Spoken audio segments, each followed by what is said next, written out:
अस्सलाम वालेकुम, this is Mudassir Mir from ignited minds. तो बेटा हमारा आज का तीसरा लेक्चर है। हमने इससे पहले 2 लेक्चर पढ़े हैं। पहले हमने पोर्टुगीज़ को कंप्लीट किया, फिर उसके बाद डच, फिर उसके बाद इंग्लिश ईस्ट कंपनी जो थी, इंग्लिश हमने पढ़ ली। और आज जो हमारा वो डैनिश है। लेकिन डैनिश से पहले कल वीडियो में 1-2 जगह पे मैंने थोड़ी बहुत मिस्टेक कर दी है, जिसके लिए मैं सॉरी चाहता हूँ। और क्या मिस्टेक थी वो बेटा? पहली मिस्टेक जो थी, मैंने लिखा थे 1775। ये 1775 नहीं है, यहाँ पे ये 1795 है। कल मैंने 1775, ये 1795 है। ये वो डेट है जब क्या किया, British expelled Dutch from India. मैंने कल बताया था कि 1775, लेकिन ये 1775 नहीं है, 1795। इस डेट पे क्या, जो इंग्लिश थे ईस्ट इंडिया कंपनी, उन्होंने डच को निकाल दिया था। कहाँ से? इंडिया से बाहर कर दिया था। And they remained in Indonesia only. फिर दूसरी जगह थोड़ी बहुत मिस्टेक मुझसे हुई थी। मैंने आपको बैटल ऑफ सवाली के बारे में बोला। ये मैंने बोला था ये हुई 1612 में। बिल्कुल ये 1612 में ही हुई थी। लेकिन मैंने कल बोला था ये किसके दरमियान हुई थी? ये इंग्लिश के दरमियान हुई थी और डच। लेकिन बेटा ये इंग्लिश के दरमियान और पोर्टुगीज़ के दरमियान हुई थी। किन के दरमियान हुई थी? Between east India company and Portuguese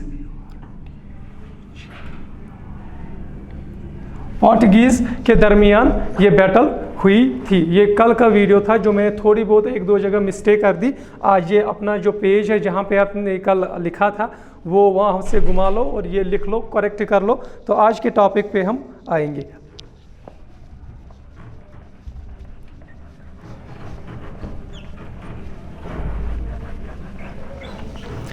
बेटा आज का जो हमारा टॉपिक है, वो है डैनिश।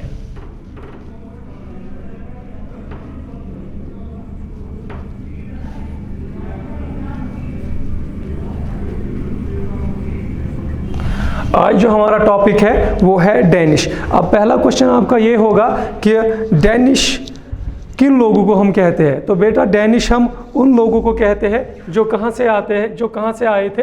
डेनमार्क से आए थे। तो डैनिश भी एक कंपनी आई थी, डेनमार्क से ये लोग आते हैं जो हिंदुस्तान में ट्रेड करने के लिए आए थे। पहली बात इसके मुतालिक आपको क्या याद रखनी है? तो पहली बात आपको इसके मुतालिक याद रखनी है कि ये जो डैनिश है, ये हिंदुस्तान कब आए थे? तो बेटा 1616 को ये इंडिया में आए थे। मैं एक बार से फिर कह रहा हूँ कि डैनिश जो है, डैनिश हम किन लोगों को कहते हैं? जो डेनमार्क से आते हैं। और ये कब आए थे इंडिया? ये आए थे 1616 में ये इंडिया में आए थे। फिर उसके बाद इनका जो हेड क्वार्टर था वो कहाँ पे था? वो था ट्रैंकुबार में।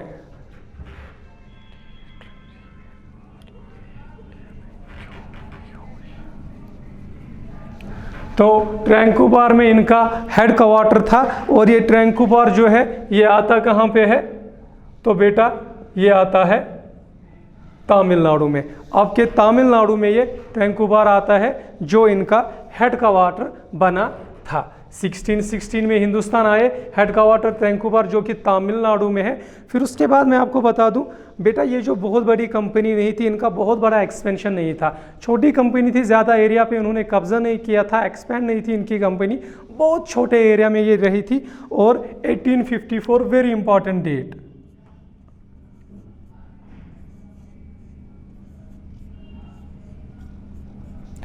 1854 में क्या होता है? 1854 में जो डच का जो कुछ भी हिंदुस्तान में था, ये उन्होंने सोल्ड किया, यानी कि बेच दिया। किसको? इंग्लिश को। मैं बेटा फिर से कह रहा हूँ कि डेनिश आए थे यहाँ पे, किनके बाद, इंग्लिश ईस्ट कंपनी जो इंग्लिश थे उनके बाद यहाँ पे डेनिश आए थे। डेनिश जो ये डेनमार्क से आते हैं, 1616 में ये इंडिया में आते हैं। इनका जो हेडक्वार्टर होता है वो ट्रैंकुबार में होता है, और इसका जो ट्रैंकुबार आज कहाँ पड़ता है, आज ये तमिलनाडु में है। और ये कोई बहुत बड़ी कंपनी नहीं थी, ये छोटी थी, इनका ज़्यादा कोई एक्सपेंशन नहीं था, इन्होंने ज़्यादा कैप्चर एरिया नहीं किए थे इंडिया में, तो ये बहुत छोटी कंपनी थी। और उन्होंने अपने सेलिंग राइट जो कुछ भी इनका था 1854 में इन्होंने सोल्ड किया, किसको भेजा, इंग्लिश को भेजा। तो ये आपकी डेनिश थी। मुझे उम्मीद है कि आपको ये इसके बारे में इतना ही है, बुक्स में भी इतना ही लिखा है। इसके बारे में अगर कुछ आएगा तो इसमें से ही आएगा, और आपको बिल्कुल इतना पढ़ने की ज़रूरत है। बिल्कुल मैं यहाँ से हट जाता हूँ, आप स्क्रीनशॉट ले लीजिए।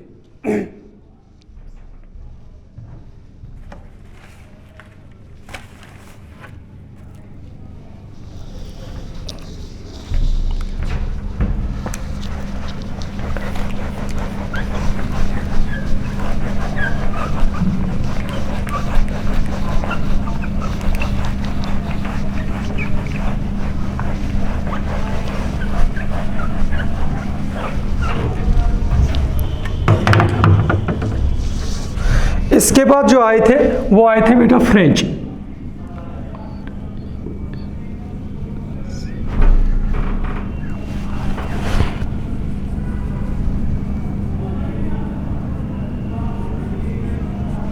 कौन आए थे, इसके बाद जो बेटा आए थे वो आए थे फ्रेंच। फ्रेंच के मुतालिक आपको सबसे पहले क्या याद रखना है, फ्रेंच के मुतालिक आपको सबसे पहले याद रखना है, ये जो फ्रेंच कंपनी थी, यानी कि फ्रांस से जो लोग आते हैं उनको फ्रेंच कहते हैं, तो ये जो फ्रेंच से आई थी कंपनी, पहली बात आपको याद रखनी है कि ये इंडिया में कब आई थी। तो ये बनाई भी गई थी और इंडिया में उसी साल में पहुंची थी, तो 1664 वेरी इंपॉर्टेंट डेट। इस डेट पे क्या हुआ था, इस डेट पे ये कंपनी जो थी फ्रेंच की, ये इंडिया पहुंची थी। तो फ्रेंच जो कंपनी है 1664 में ये कहाँ पहुंची थी बेटा, ये इंडिया में पहुंची थी। इसके बाद एक और पॉइंट मैं आपको बता देता हूँ, स्टार में लगा रहा हूँ, ये एक गवर्नमेंट कंपनी थी।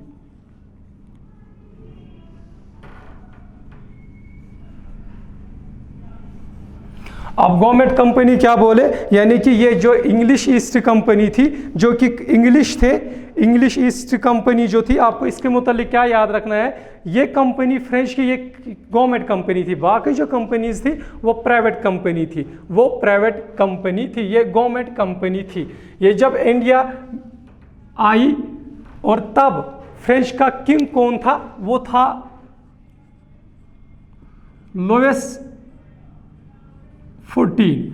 तो Louis 14 was the king, Louis 14 king था जब ये क्या आया था, जब लुइस 14 तब किंग था जब ये कंपनी इंडिया पहुंची थी। इस लुइस 14 ने अपना एक मिनिस्टर इंडिया भेजा था इस कंपनी के साथ, जिसका नाम है कोलबर्ट।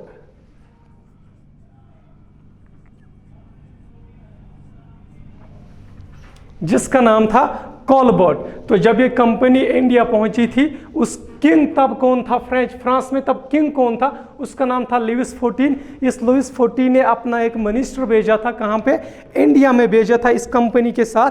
इस मिनिस्टर का नाम था कोलबर्ट। इसके बाद आपको याद क्या रखना है, इसके बाद आपको याद रखना है 1668। वेरी इंपॉर्टेंट डेट क्या है, इस डेट पे इन्होंने अपनी पहली फैक्ट्री बनाई थी।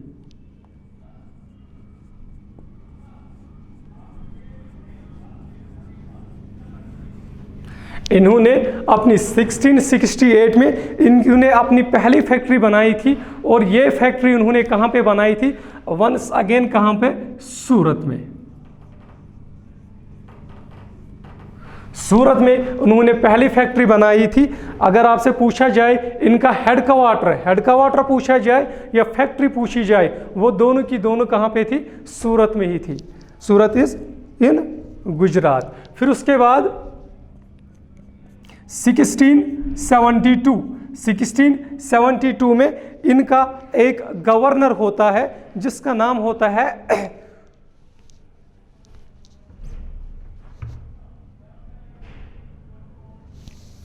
1672 में इनका एक गवर्नर होता है जिसका नाम होता है फ्रांसिस मार्टिन।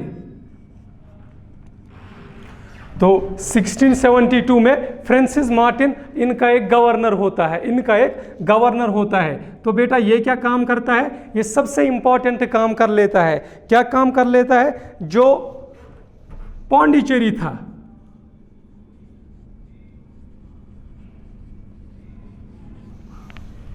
सिक्सटीन 1672 में इनका एक गवर्नर आता है फ्रांसिस मार्टिन। ये क्या काम कर लेता है? ये जो पौंडीचेरी था ये इसे कैप्चर कर लेता है।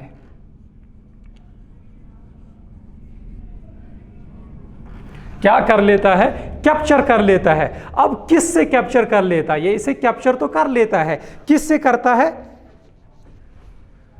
तो ये इसे कैप्चर कर लेता है, यहां पे मैं लिख लूंगा, ये इसे कैप्चर कर लेता है। उस बंदे का नाम था शेर खान लोदी। 1672 में फ्रांसिस मार्टिन एक बंदा, एक गवर्नर आता है फ्रेंच का यहां पे। वो क्या करता है? वो पौंडीचेरी को कैप्चर कर लेता है। किससे कैप्चर? ये किसके पास होती है? ये होती है एक बंदे के पास जिसका नाम है शेर खान लोदी। अब यहां से आप स्क्रीनशॉट ले लीजिए, पहले मैं बाद में इरेज कर देता हूं।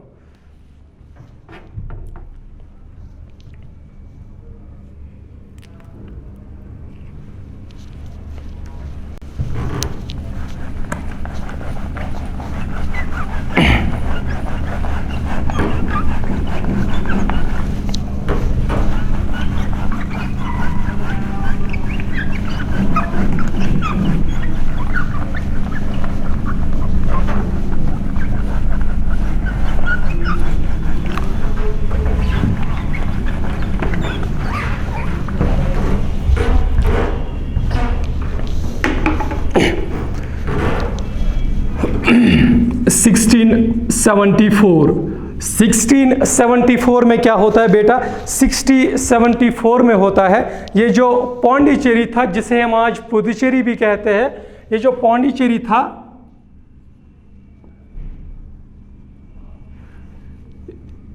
ये जो आज 1674 में इस पौंडीचेरी को कैपिटल बना दिया जाता है फ्रेंच की। अब यहां से क्वेश्चन आ जाता है कि कब फ्रेंच की कैपिटल बनाई गई थी? इन्होंने अपनी कैपिटल 1674 में बनाई थी।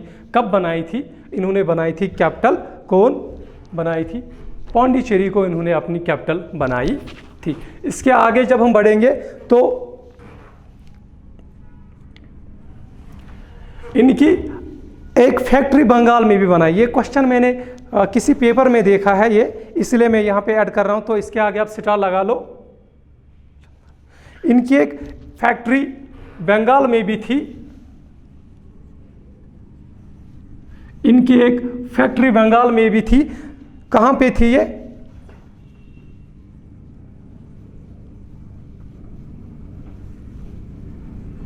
चंदरनगर। तो Chandarnagar is very important. In French की एक फैक्ट्री बंगाल में भी थी। कहाँ पे थी ये चंदरनगर में थी। अब आपसे मैं यहाँ पे इसके बारे में थोड़ा बहुत बता देता हूँ। बेटा ये जो पौंडीचेरी है या पुदुचेरी है, ये कब इंडिपेंडेंट हुआ?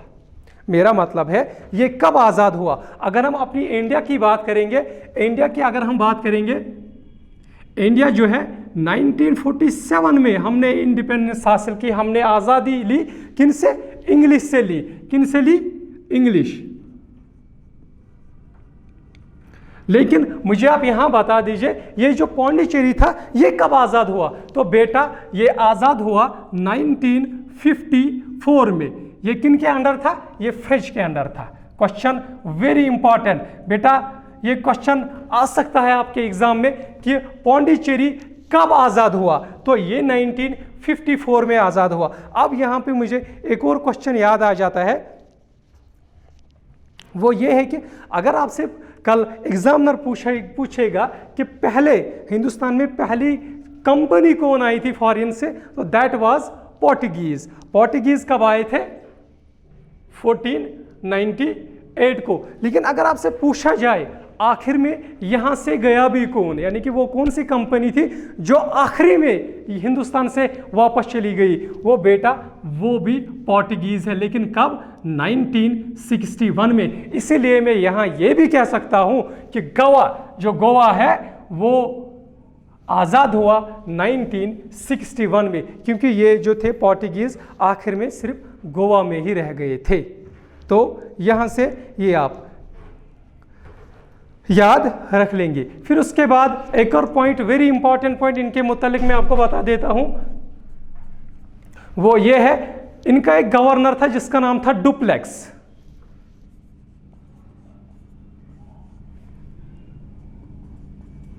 डुप्लेक्स इनका एक गवर्नर था, इसे हम, ये गवर्नर था फ्रेंच का, ये ग्रेटेस्ट गवर्नर हम इसे कहते हैं, इनकी सबसे प्यारा जो गवर्नर था वो यही था, ग्रेटेस्ट गवर्नर।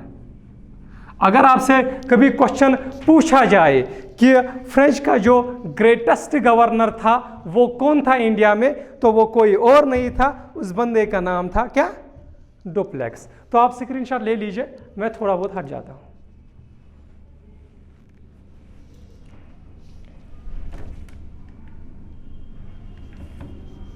ठीक है, और कौन था थोड़ा बहुत होना चाहिए।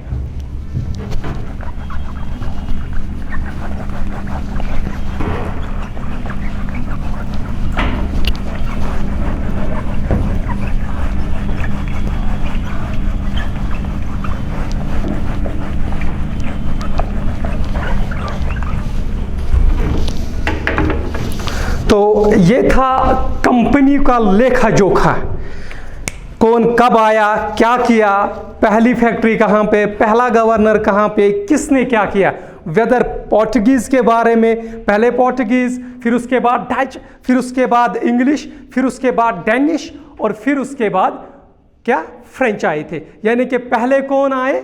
पहले यहाँ पे हिंदुस्तान में पोर्टुगीज आए, और आखिर में कौन आए? आखिर में फ्रेंच आए। लेकिन आखिर में यहाँ से गए कौन भी? वो थे पोर्टुगीज 1961 गोवा, उसी दिन गोवा ने इंडिपेंडेंस भी हासिल की।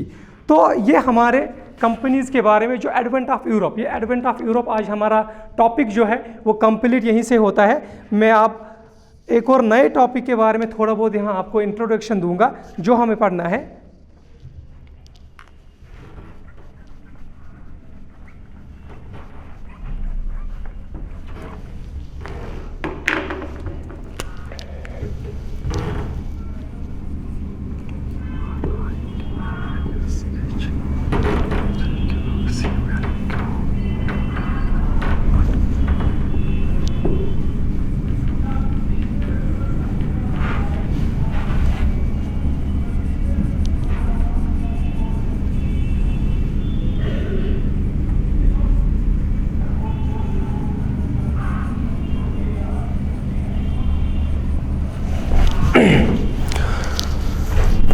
British कनक्वेस्ट of Bengal. ये हमारा नया टॉपिक है। देखो बेटा, आपकी जो सिलेबस में हिस्ट्री है वो फ्रीडम स्ट्रगल है, फ्रीडम स्ट्रगल।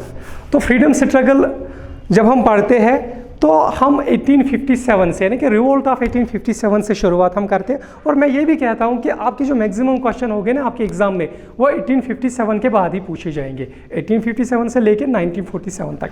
लेकिन फिर मैंने ये क्यों पढ़ाया, ये एडवेंट ऑफ यूरोप? बेटा आपको क्या होती है, ज़मीन तैयार करनी होती है। आपको ये मुझे समझाना था कि रिवोल्ट ऑफ 1857 जब कल होगा कैसे होगा, आपको रीजंस पता चल जाएंगे कि मैंने आपको बता दिया कौन कौन यहाँ पे आ चुके थे। आप अगर मैं ये नहीं पढ़ाता, कोई जो नॉन हिस्ट्री बैकग्राउंड से स्टूडेंट होता है वो कहता कि सर ये इंग्लिश कब आए, इन्होंने क्या किया, ये किया वगैरह वगैरह।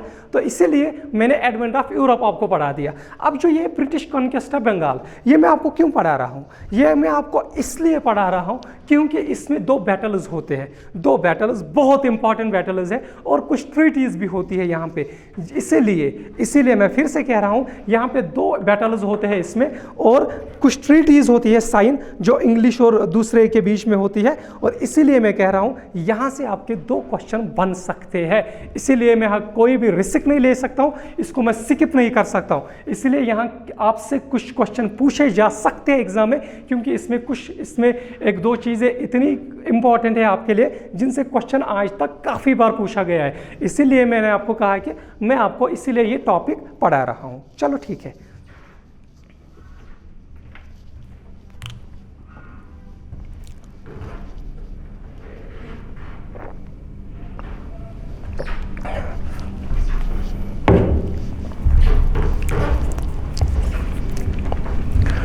सेवनटीन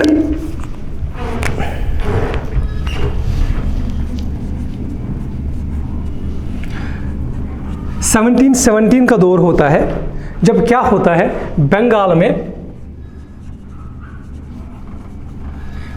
में एक मुगल गवर्नर होता है। मैं फिर से कह रहा हूं, 1717 में बंगाल में एक मुगल गवर्नर होता है।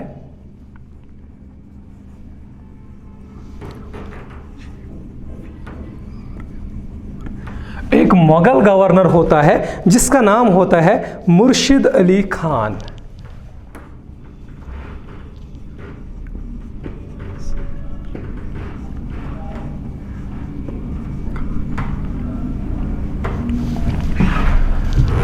सेवनटीन 17 में बंगाल में एक मुगल गवर्नर होता है जिसका नाम होता है मुर्शिद अली खान। ये क्या काम कर लेता है बेटा? ये काम करता है, ये बंगाल को इंडिपेंडेंट बना लेता है। यानी कि ये कहता है कि बंगाल को अब कोई ताल्लुक नहीं है मुगल टेरिटरी से, मुगल टेरिटरी से ये बाहर हो गया है। यानी कि इसने कहा कि ये मुगल के साथ इनका कोई वास्ता नहीं है बंगाल के साथ। ये किसने बताया? मुर्शिद अली खान ने, यानी कि इंडिपेंडेंट बंगाल को बना दिया। लेकिन अगर आपको कल का वीडियो याद होगा, 1717 में ही क्या किया मैं? 1717 में मैंने बोला कि एक जो किंग थे, मुगल किंग, जिसका नाम था फारूक सियार। फारूक सियार ने 1717 में ही एक फरमान इशू किया था। क्या बोला था अंग्रेजों को, इंग्लिश को, कि आप यहाँ ट्रेड कर सकते हैं विदाउट टैक्स, जिसको मैंने कहा था इसे मैग्ना कार्टा ऑफ कंपनी भी कहते हैं। मैंने कहा था 1717 में। अब क्या है, 1717 में इंग्लिश को मिला, अंग्रेजों को मिला कि आप ट्रेड कर लीजिए, free trade without any tax. ये अंग्रेजों को मिला। 1717 में इनको कहाँ जाना था? इनको मुगल टेरिटरी में ही जाना था। और आपको पता है कि ईस्ट जो था, ईस्ट उनके कब्जे में था। साउथ जो मैंने कल बता दिया आपको, साउथ भी इन्होंने, अब जो इनकी नजर थी वो थी ईस्ट पे, यानी कि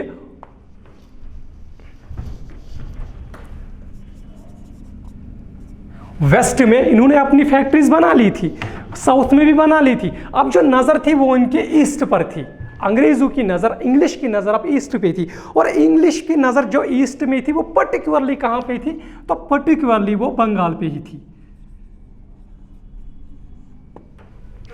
मैं फिर से कह रहा हूं कि मुगल गवर्नर मुर्शिद अली खान ने इंडिपेंडेंट किया 1717 में बंगाल को। इसका कोई ताल्लुक मुगल टेरिटरी से नहीं है।